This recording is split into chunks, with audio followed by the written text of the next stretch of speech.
Study IQ IAS, अब तैयारी हुई अफोर्डेबल। नमस्ते। क्या आपने ये किताब पढ़ी है, the India way, written by our external affairs minister S Jaishankar?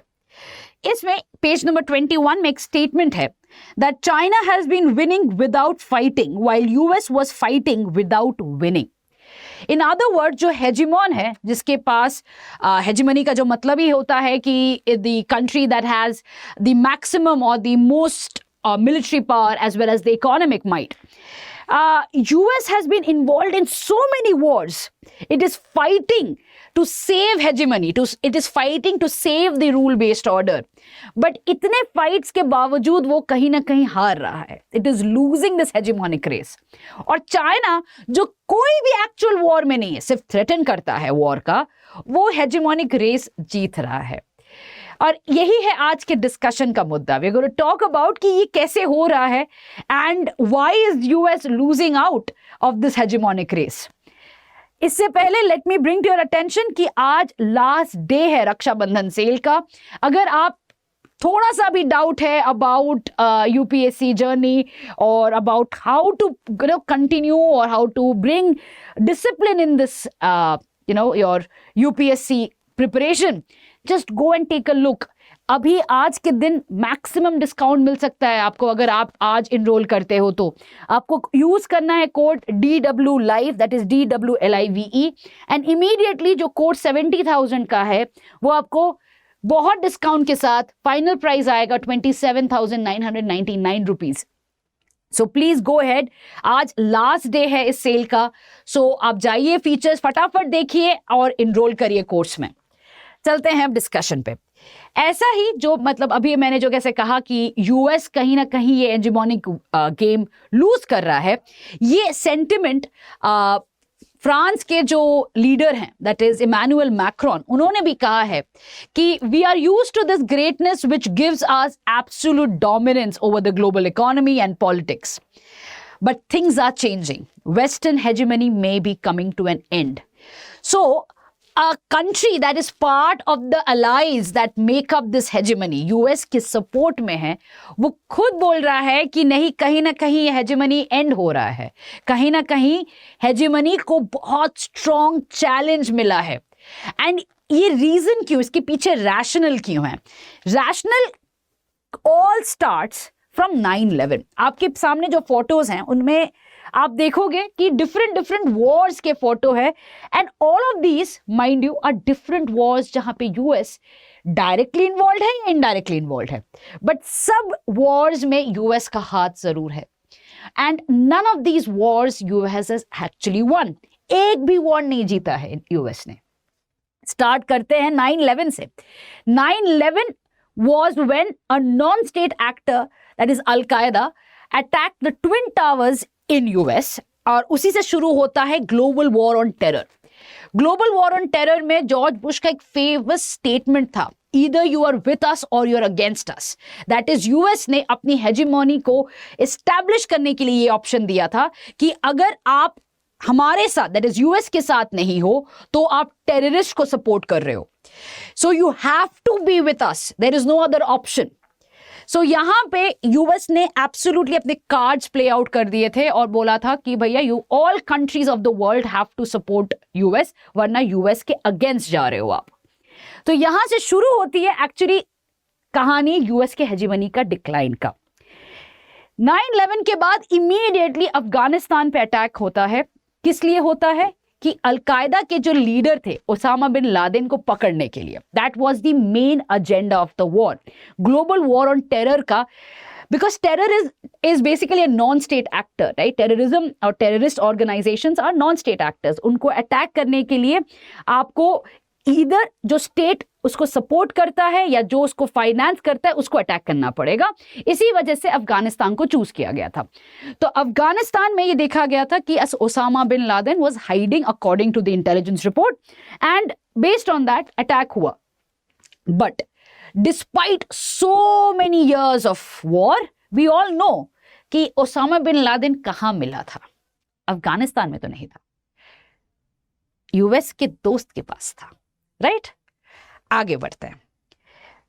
After not winning the war, that is al Qaeda के लीडर ना मिलने के बाद क्या हुआ, तालिबान को डिफीट किया गया, जो तालिबान एक्चुअली अभी फिर से पावर में है, बट उस समय में डिफीट किया गया और ये कहा गया कि नहीं नहीं, ग्लोबल वॉर ऑन टेरर में दूसरा एजेंडा है कि डेमोक्रेसी को एस्टैब्लिश किया जाएगा.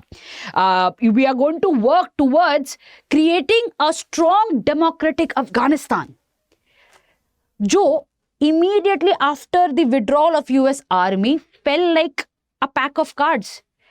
यूएस का लास्ट प्लेन भी नहीं उड़ा था तब तक काबुल में गवर्नमेंट फॉल हो गई थी और तालिबान फिर से पावर में आ गई थी. ये था ग्लोबल वॉर ऑन टेरर का हालत.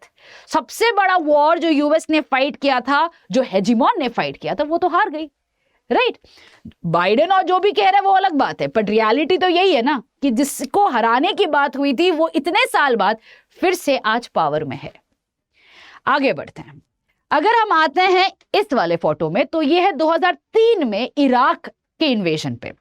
अब यूएस ने क्यों इन्वेड किया था? US and its allies, NATO ने इन्वेड किया था. तो क्यों किया था? कहा था कि यहाँ पे जो डिक्टेटर है सद्दाम हुसैन, उनके पास वेपन्स ऑफ मास डिस्ट्रक्शन है, इसीलिए इराक में इन्वेजन बहुत जरूरी है. इन्वेड किया, एक भी वेपन ऑफ मास डिस्ट्रक्शन नहीं मिला, एक भी नहीं.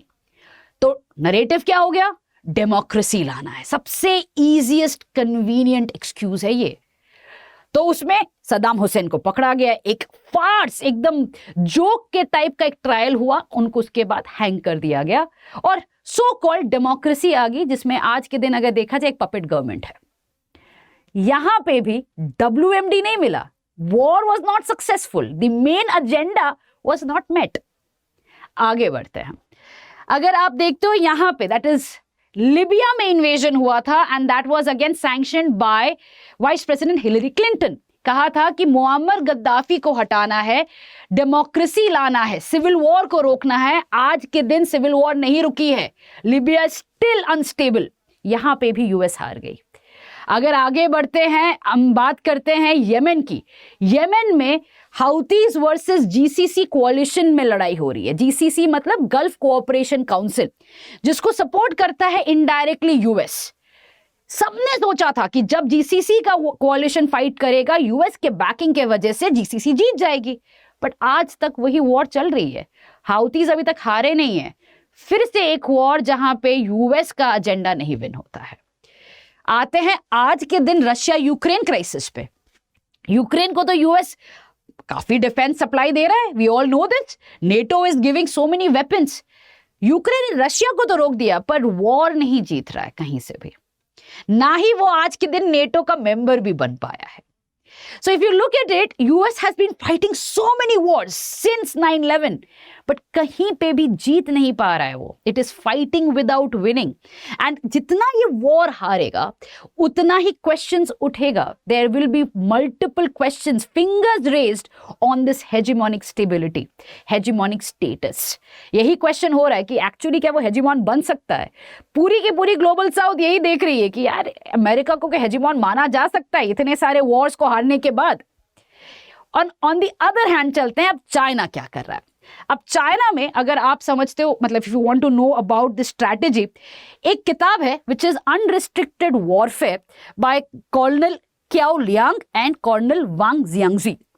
ये जो किताब है इंग्लिश में अवेलेबल है काफी, उसमें सुनजू के काफी एडवाइजेस लिखी गई हैं और उसको एक्चुअल प्रैक्टिकल वे में दिखाया गया है कि कैसे Chinese army actually takes into consideration. एक जो एडवाइस लिखी गई है इसमें, एंड ये आपको पहले ही कुछ पन्नों में मिलेगा, that is supreme excellence consist of breaking the enemy's resistance without fighting. So China की जो स्ट्रैटेजिक थॉट है उसमें बड़ी क्लियरली ये मेंशन है कि हमें विन करना है without fighting. We have to win the battle, but सबसे कम कॉस्ट में, मिनिमम कॉस्ट में. दैट मीन्स ओपन वॉरफेयर तो नहीं हो पाएगा. एंड यही है चाइना का स्ट्रैटेजी. एक हाइब्रिड क्रिएट किया है चाइना ने. तो सबसे पहला है कि it does not get into any open aggression. जिसे हमारे जो एनालिस्ट हैं ब्रह्मचलानी, he has said it is like सलामी स्लाइसिंग. छोटा मोटा जाता है, अटैक करता है, टेरिटोरियल गेन करता है, धीरे धीरे धीरे यही छोटे छोटे टेरिटोरियल गेन्स एक बड़ा स्ट्रैटेजिक विन हो जाता है. This is also the strategy of सलामी स्लाइसिंग जो इंडिया के बॉर्डर्स में चाइना कर रहा है. सो ओपन अग्रेशन नहीं करना है, ओपन वॉर नहीं करना है, छोटा मोटा कॉन्फ्लिक्ट लेके हमें जीतना है. That is Chinese policy. दूसरा क्या है? दूसरा है ऑफेंस को डिफेंस की तरह डिस्गाइज करना है. ये बोलना है कि नहीं, हम अग्रेशन तो नहीं कर रहे हैं, हम तो अपना टेरिटरी डिफेंड कर रहे हैं. जैसे कि आज के दिन न्यूज में बहुत आ रहा है कि अरुणाचल प्रदेश को नए मैप में चाइना ने कहा कि भैया ये तो हमारा पार्ट है. कल अगर अरुणाचल प्रदेश में वॉर होता है या कोई कॉन्फ्लिक्ट होती है तो चाइना क्या बोलेगा कि हम अपने टेरिटरी को डिफेंड कर रहे हैं, देखो हमारे मैप में है वो. So it always disguises offence as defence. हमेशा नरेटिव ये सेटल करता है कि भैया हम तो डिफेंड कर रहे हैं. ताइवान को जैसे करता है, हर जगह पे यही चाइना करता है. तो अगेन नरेटिव पे कंट्रोल है चाइना का. तीसरा क्या है? 3 वॉरफेयर स्ट्रैटेजी. ये जो वॉरफेयर स्ट्रैटेजी है इसको चाइना ने खुद अपने मीडिया में कई सारे पॉलिसी पेपर्स में मेंशन किया है. ये है क्या? सबसे पहले है public opinion warfare. What is public opinion? Media के थ्रू ये बताना कि भाई ये गलत है, हम सही रास्ते में जा रहे हैं, यूएस तो गलत कर रहा है, पॉलिसीज गलत है. तो बेसिकली आप नरेटिव सेट कर रहे हो अपने लोगों के लिए, आप अलाइज के लोगों के लिए आप नरेटिव सेट कर रहे हो कि आप अच्छे तरीके से आप काम कर रहे हो. You are not going against anybody's rule और anything negative in the world order. जैसे कि अगर हम यहाँ पे एग्जाम्पल लेते हैं कि ब्रिक्स की बात, जब ब्रिक्स में बातचीत हो रही थी एक्सपेंशन को लेके, तो एक तरफ रशिया बोल रहा था नहीं एक्सपेंशन करना है क्योंकि हमें इकोनॉमिक सैंक्शन से फाइट करना है. दूसरी तरफ चाइना भी कह रहा था कि एक्सपेंशन जरूर करना है but sanctions is not the reason, हमें ऐसे कंट्रीज चाहिए जो लाइक माइंडेड इंटरेस्ट हो. तो यहाँ पे there was a chance of again Russia and China coming and saying कि यार प्रोसीजर या रैशनल या कौन आएगा, इस पे एक चांस था क्लैश होने का. बट चाइना ने बहुत कैटेगोरिकली ये गेम खेल लिया. तो चाइना ने क्या कहा कि देखो यार, रशिया को बोला कि देखो यार आप तो इतने साल से यूएस के अगेंस्ट खड़े हो, you are the one who is going to show us the way, you are the true leader. और ऐसे करके जी जिनपिंग ने पुतिन को शांत करके अपने तरफ करके जो एक्चुअल अलाइज थे चाइना के उनको लेके आ गया वो. सो जी जिनपिंग हमेशा यही करता है, चाइना हमेशा यही करता है, साइकोलॉजिकल वॉरफेयर करता है. इट बेसिकली कन्विंसेस एवरीवन कि वो चाइना का पार्टनर है rather than China as a hegemon है. ये बहुत बड़ा डिफरेंस है जहां पे आप दोस्त की तरह काम करते हो, ना ही एक लीडर की तरह काम करते हो. You are basically persuasion rather than coercion. आते हैं दूसरा साइकोलॉजिकल वॉरफेयर भी उसी का पार्ट है, पब्लिक ओपिनियन का पार्ट है. तीसरा है लीगल वॉरफेयर. जो लीगल वॉरफेयर है वो बेसिकली लॉज जो है, रूल्स जो है वर्ल्ड ऑर्डर के, उसमें लूपहोल्स ढूंढने की बात है. जैसे कि इंडो पैसिफिक में the law of the sea, that is UNCLOS, United Nations convention on the law of the sea काम करता है. उस पे जो लूपहोल्स ढूंढना है वो चाइना ने बहुत अमेजिंगली किया है. और ये चाइना ने प्रूव किया है कि जो एक्चुअल लॉ ऑफ द सी है वो तो यूएस के इंटरेस्ट के लिए है, वो आइलैंड कंट्रीज के इंटरेस्ट के लिए नहीं है. इसीलिए चाइना वहां पे प्रेजेंट है to protect the interests of these island countries, to protect the interest of the trading countries through the South China Sea. Again laws का लूप होल निकाल के साइकोलॉजिकल वॉरफेयर करना, यह है 3 वॉरफेयर टेक्निक. ये चाइना ने बहुत अमेजिंगली किया है अक्रॉस द ग्लोबल साउथ. ये भी कह सकते हैं कि अगर आप मिडिल ईस्ट या वेस्ट एशिया को देखते हो वहां पे तो ये एकदम क्लियरली दिखता है. जैसे कि चाइना ने सऊदी अरेबिया और ईरान, ऐसे 2 कंट्रीज जो यूएस ने बहुत कोशिश करने के बाद भी मीडिएट नहीं कर पाया, राइट, चाइना ने बहुत इजीली मीडिएट करके उन दोनों को दोस्त बना लिया, राइट. अगर हम दूसरा एग्जाम्पल लेते हैं कि इजराइल तो यूएस का इतना स्ट्रॉन्ग अलाई है, सऊदी अरेबिया भी थोड़ा बहुत अच्छा ही अलाई है, बट तभी भी सऊदी अरेबिया में इतना प्रेशर होने के बावजूद सऊदी अरेबिया और इजराइल के बीच में पीस ट्रीटी नहीं कर पा रहा है यूएस. तो एक तरफ चाइना का एक इमर्जेंस हो रहा है, there is a chance that without winning it is able to create partnerships, it is able to become a mediator, it is able to psychologically win over countries, while US लड़ाई पे लड़ाई करे जा रहा है बट हेजिमोनिक स्टेबिलिटी नहीं लेके आ पा रहा है. तो इसीलिए ये कहते हैं कि US is fighting but not winning, while China is winning without fighting. With this, we come to an end to today's discussion. Thank you. Study IQ IAS. अब तैयारी हुई अफोर्डेबल।